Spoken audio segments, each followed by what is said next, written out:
WP-Get Web Dev Tutorials for all user levels. Okay guys, so I'm still looking at the layout of Flex with elements that don't completely fit on a row.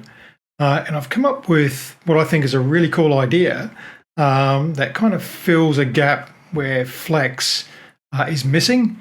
And what that is placeholders for where wrapping occurs. So this example here, I'm just going to go back to my editable page here. So I've got a standard, I'm using containers here. So it's not it's the newer feature in Elementor, so not the current sections and columns.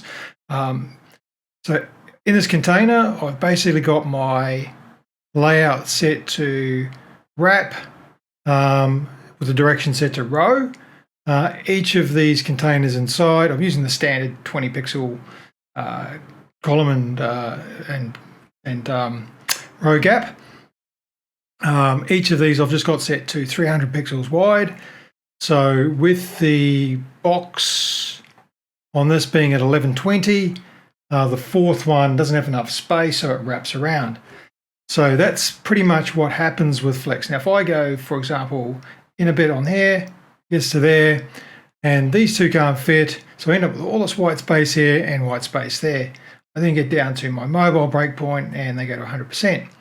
So it's really not a pretty way to do things. And look, for example, I've got some reference content here where I've just justified this text. So the left and the right, you can see on the right hand side of that text, got white space here and a big white space underneath it. Now there is no flex property that you can apply, a CSS rule or property that will put placeholders in here. So I've created some JavaScript which does it, and I want to just demonstrate this and see what you think. So if I scroll down to my next section, all I'm doing is adding a class to this section here, and I'll come back to that. So if I go to my section here, all I have to do is add a class to it called Flex Placeholder. And then what will happen is as I shrink the screen, in this case, I'm getting these dots here, and they resize to what's needed. So if I keep going down, I get the dots there, and that fills the space. Now, I'd probably do this different. I'll probably actually have some padding around these, but for demonstration purposes, I'm just showing that this actually fills the space perfectly. So we've got something there. Now, the other thing I've done is I've made this a class, so you can override it on the element. So I'm going to go to this next one down, which is here. So again, we've got our Flex Placeholder and the custom CSS. I'm just using the selected keyword, overriding the Flex Placeholder temp, and making the background orange. And what that will do is make that orange. As I get down, down, down, I get to orange and a big orange down there. So it's just kind of filling the space. That can be anything you like. It can be a diagonal pattern, could be a watermark logo, could be a background image, could be an ad, could be whatever you like, but that can fill the space to keep it all looking nice and aligned. So I'd love to hear what you think of the idea.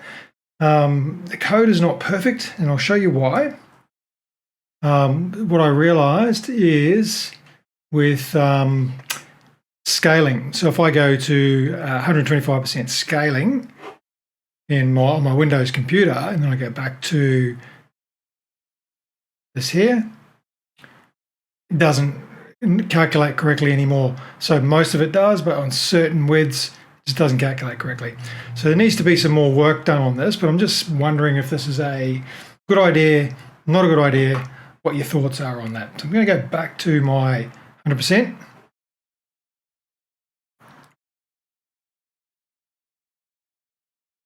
And back to my, where are we?